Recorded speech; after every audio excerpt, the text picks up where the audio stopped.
Hi friends, Anantha Padmanabha స్వామి ఆలయం పేరు మీరు వినే ఉంటారు. ఈ ఆలయంపై దాడి చేసిన ప్రతి ఒక్కరూ మట్టి కరుచుకుపోయారు.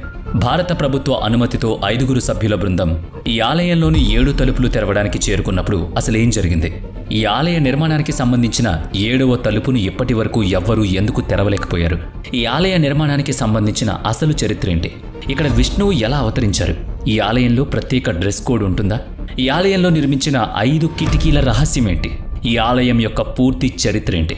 అసలు ఆహారం అందుబాటులో లేనప్పుడు తిరువపు శ్రీకృష్ణ స్వామి ఆలయం విగ్రహం ఎందుకు ఎప్పుడు ఎండిపోతూ ఉంటుంది?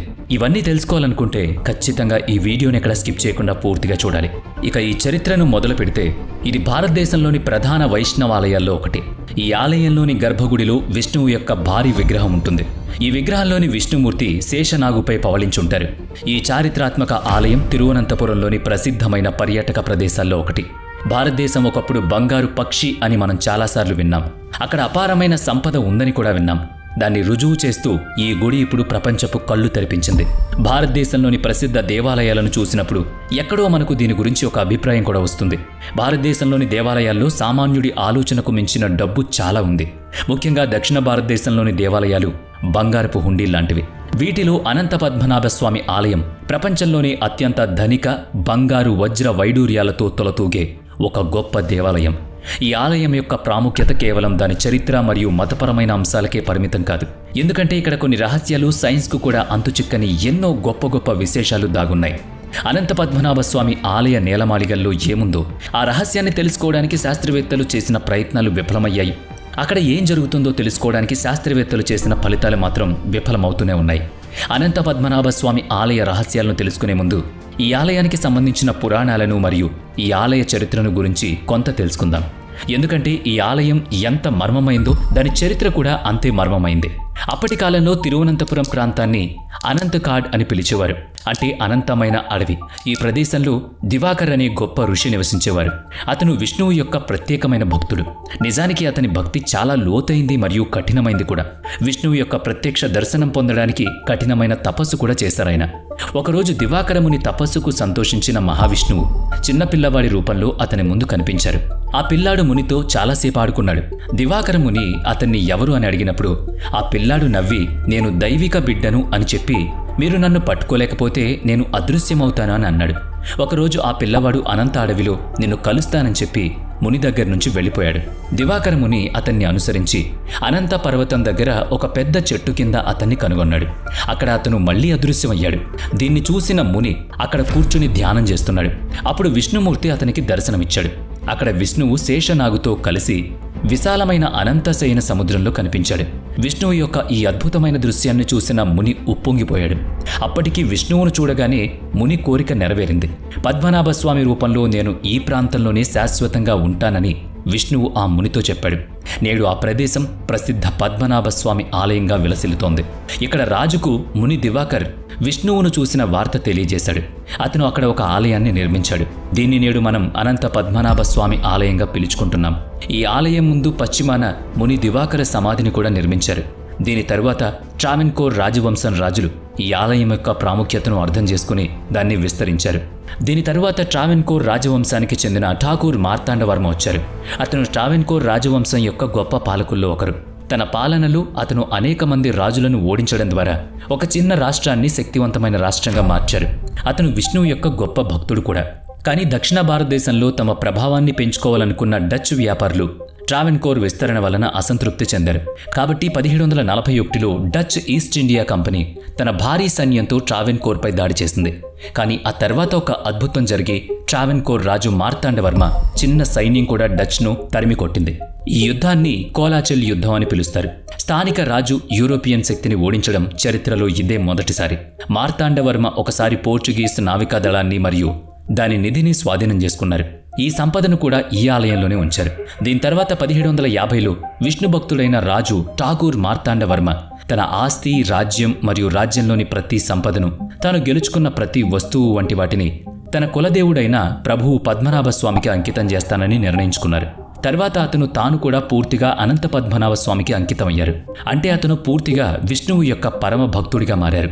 తనను తాను ఆ విష్ణువుకి అర్పించుకున్నారు. తన జీవితాన్ని రాష్ట్ర రక్షకుడిగా, అలాగే పద్మనాభస్వామి వీరభక్తుడిగా గడిపారు. అతని తరువాత ట్రావెన్కోర్ రాజవంశం నుంచి వచ్చిన తన వారసులు కూడా తమను తాము పద్మనాభస్వామి సేవకులుగానే చెప్పుకున్నారు.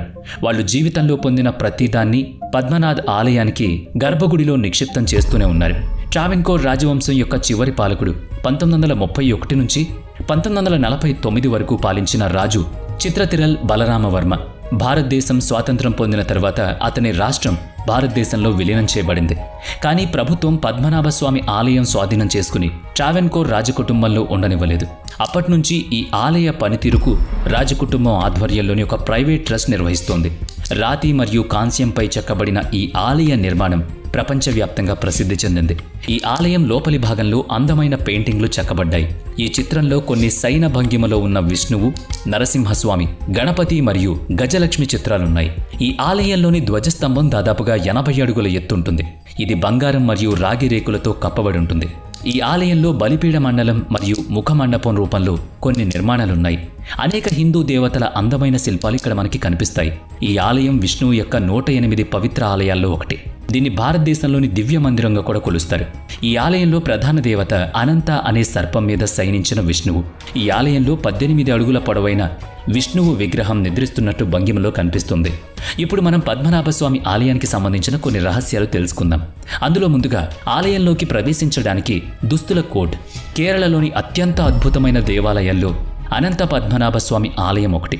ఇక్కడ పర్యాటకులు ఏడాది పొడవునా అధిక సంఖ్యలో వస్తారు. అయితే ఈ ఆలయంలోకి ప్రవేశించడానికి కొన్ని కఠినమైన నియమాలున్నాయి. చీర ధరించిన మహిళలు మరియు ధోతీ కుర్తా ధరించిన పురుషులు మాత్రమే ఈ ఆలయంలోకి ప్రవేశించడానికి అర్హులు. ఈ నియమం చాలా సంవత్సరాలుగా ఈ ఆలయంలో అమల్లో ఉంది. 2016 సంవత్సరం నుంచి ఆలయ నిర్వహణ ప్రకారం మహిళలు సల్వార్ సూట్లో కూడా ప్రవేశించడానికి అనుమతించారు. కానీ ఈ ధోతీ కుర్తా నియమం ఇప్పటికీ పురుషులకు వర్తిస్తుంది. ఈ ఆలయంలోకి ప్రత్యేక దుస్తుల కోడ్ ద్వారా ప్రవేశం అనుమతించడమే కాకుండా హిందువులు కానివారు మరియు భారతీయులు కానివారు ఆలయంలోకి ప్రవేశించడం నిషేధం. ఇక రెండవది, ఇప్పటి వరకు ఈ ఆలయాన్ని స్వాధీనం చేసుకోవడానికి చాలా ప్రయత్నాలు జరిగాయి. కానీ ఎవ్వరూ విజయం సాధించలేదు. 1790లో టిప్పు సుల్తాన్ ఈ ఆలయాన్ని స్వాధీనం చేసుకోవడానికి విశ్వ ప్రయత్నం చేశాడు. కానీ అతను కొచ్చిలోనే ఓడిపోయాడు. టిప్పు కంటే ముందే చాలామంది ముస్లిం పాలకులు దండెత్తడానికి చూసినా వాళ్ళ వల్ల కాలేదు. కానీ ఈ ప్రయత్నాలు ఎప్పుడూ 1680లో ముట్లా అనే ముస్లిం పాలకుడు తన భారీ సైన్యంతో ఈ ఆలయాన్ని దోచుకోవడానికి వచ్చాడు. కానీ ఈ ఆలయం చుట్టూ ఉన్న స్థానిక ప్రజలు అతన్ని తరిమి కొట్టారు. ఇక నెక్స్ట్ వన్, సంవత్సరానికి 2 సార్లు మాత్రమే కనిపించే శ్రీ పద్మనాభస్వామి ఆలయం యొక్క అరుదైన దృశ్యం. వాస్తవానికి శ్రీ అనంత పద్మనాభస్వామి ఆలయం దాని ప్రత్యేకమైన నిర్మాణ శైలికి ప్రసిద్ధి. ఇది మాత్రమే కాదు, ఈ ఆలయం లోపల సంవత్సరానికి 2 సార్లు ఒక ప్రత్యేకమైన దృశ్యం కనిపిస్తుంది. ఎందుకంటే ఈ ఆలయంలో నిర్మించిన 5 కిటికీలలో సంవత్సరానికి 2 సార్లు మాత్రమే సూర్యుడు ఉదయించి అస్తమిస్తాడు. ఇది ఒక అద్భుతమైన దృశ్యం. అలాంటి దృశ్యం నెలలు అంటే విషువత్తు సమయంలో, అంటే పగలు మరియు రాత్రి వ్యవధి సమానంగా ఉన్నప్పుడు కనిపిస్తుంది. ఇది సంవత్సరానికి 2 సార్లు మాత్రమే జరిగే ఖగోళ సంఘటన. అప్పుడు 12 గంటల పగలు మరియు 12 గంటల రాత్రి ఉంటుంది. అప్పుడు మీరు ఈ ఆలయ కిటికీలను చూసినప్పుడు ప్రతి కిటికీ నుంచి సూర్యుడు వచ్చి వెళుతున్నట్లు కనిపిస్తుంది. అందుకే దీన్ని చూడ్డానికి పెద్ద సంఖ్యలో భక్తులు వస్తూ ఉంటారు.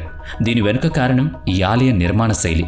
శాస్త్రీయ దృక్కోణం నుంచి చూస్తే సూర్యోదయం మరియు సూర్యాస్తమయం భూమధ్య రేఖకు ఉత్తరం లేదా దక్షిణం వైపు కాకుండా భూమి యొక్క భూమధ్య రేఖకు సరిగ్గా పైన సంభవించినప్పుడు ఈ సంఘటన జరుగుతుంది. చూశారు కదా, ఎంత గొప్ప కళ, ఎంత గొప్ప ఆచార సంస్కృతులు మన భారతదేశానివి. ఇక నెక్స్ట్ వన్, గర్భగుడిలో ఉన్న పొరలకు సంబంధించిన రహస్యం. పద్మనాభస్వామి ఆలయం గర్భగుడి కింద 7 పెద్ద రహస్య నేలమాళిగలున్నాయి. 2011లో రిటైర్డ్ ఐపీఎస్ అధికారి సుందర్ రాజన్ ఈ ఆలయ నిధిని పరిశోధించాలని సుప్రీంకోర్టులో పిటిషన్ దాఖలు చేశారు. దీనికోసం సుప్రీంకోర్టు నిధి గురించి తెలుసుకోవడానికి 7 సభ్యుల కమిటీని ఏర్పాటు చేసింది. ఇది ఈ ఆలయంలోని 6 తలుపులను పరిశీలించింది. ఈ 6 తలుపులు తెరవడానికి ముందు వాటిని తెరవడంలో ఎటువంటి అడ్డంకులు లేకుండా దేవ ప్రశ్న పూజ చేశారు. ఇది దేవతల నుంచి అనుమతి తీసుకోవడానికి చేసే ఒక ప్రత్యేక పూజ. ఈ ఆలయంలో 6 తలుపులు మాత్రమే తెరవచ్చని పూజారులు చెప్పారు. 7వ తలుపు తెరిస్తే పరిణామాలు భయంకరంగా ఉంటాయని, అది విశ్వనాశనమని హెచ్చరించారు. ఈ సెల్లార్లకు committee A, B, C, D, E, F మరియు G అని పేర్లు పెట్టింది. ఈ సెల్లార్లలోకి ప్రవేశించడం నిజంగా కష్టం. కమిటీ లోపలికి ప్రవేశించినప్పుడు చాలా సవాళ్లను ఎదుర్కోవాల్సి వచ్చింది. కానీ వాళ్ళు కష్టపడి ఎలాగోలా వాటిని తెరిచి చూశారు. ఈ 6 సెల్లార్లను తెరిచిన తర్వాత వారు వజ్రాలు, బంగారం మరియు వెండి విగ్రహాలు కుప్పలు కుప్పలుగా పడి ఉండడం చూశారు. దీని విలువ లక్షల కోట్లు ఉంటుంది. అసలు అంచనా కూడా కట్టలేకపోయారు. అప్పటినుంచి ఈ ఆలయం ప్రపంచంలో అత్యంత సంపన్న ఆలయంగా పేరు మోసింది. కానీ సెల్లార్ బి అంటే 7వ తలుపును తెరవలేకపోయారు. అది ఎందుకు తెరవలేకపోయారంటే దానికి నాగబంధం ఉంది. ఆ నాగబంధాన్ని తెరవాలంటే గరుడ మంత్రం చదవాలి. అది చదవాలంటే అంతటి యోధుడు, అంతటి జ్ఞానశీలి ఈ భూమిపై ఉండాలి. అందుకే దాన్ని తెరవడం కుదరలేదు. ఇక దాదాపుగా 136 సంవత్సరాల క్రితం తిరువనంతపురంలో కరువు పరిస్థితులు తలెత్తినప్పుడు ఆలయ ఉద్యోగులు ఈ 7వ గదిని తెరవడానికి ప్రయత్నించారని, పాము కాటు కారణంగా చాలామంది చనిపోయారని ఇక్కడి జనం చెప్తూ ఉంటారు. ఈ నిధిని పొందడానికి ఎవరైనా 7వ తలుపు తెరిస్తే లోపల అనంత సముద్రాలుంటాయని, అది ప్రళయాన్ని సృష్టిస్తుందని చెప్తూ ఉంటారు. ఎందుకంటే ఆ తలుపు దగ్గర చప్పుడు విన్నప్పుడు కూడా ఏవో సముద్రపు అలల చప్పుళ్లు వినడం కూడా శాస్త్రవేత్తలు గమనించారు. అందుకే ఆ తలుపు తీయడానికి కోర్టు కూడా అంగీకరించలేదు. ఇది ఒక కట్టుకథ కాదు, ఇది కళ్ళారా సైంటిస్టులు చూసిన చరిత్ర. ఇక నెక్స్ట్ వన్, అత్కల్ భగవతి ఆలయానికి సంబంధించిన రహస్యం. పద్మనాభస్వామి ఆలయం నుంచి కేవలం 2 కిలోమీటర్ల దూరంలో ఉన్న అత్కల్ భగవతి ఆలయం ఉంది. ఈ ఆలయాన్ని మహిళల శబరిమల అని పిలుస్తారు. ప్రతి సంవత్సరం ఇక్కడ అత్కల్ పొంగళ అనే ఒక గొప్ప ఉత్సవం నిర్వహిస్తారు. దీనిలో లక్షలాది మంది మహిళలు పాల్గొని అకల్ భగవతిని పూజిస్తారు. భగవతీదేవి యొక్క అపారమైన శక్తి ఇక్కడ ఉందని చాలా మంది నమ్ముతూ ఉంటారు. ఇక లాస్ట్ వన్, తిరువప్పు కృష్ణ ఆలయం యొక్క రహస్యం.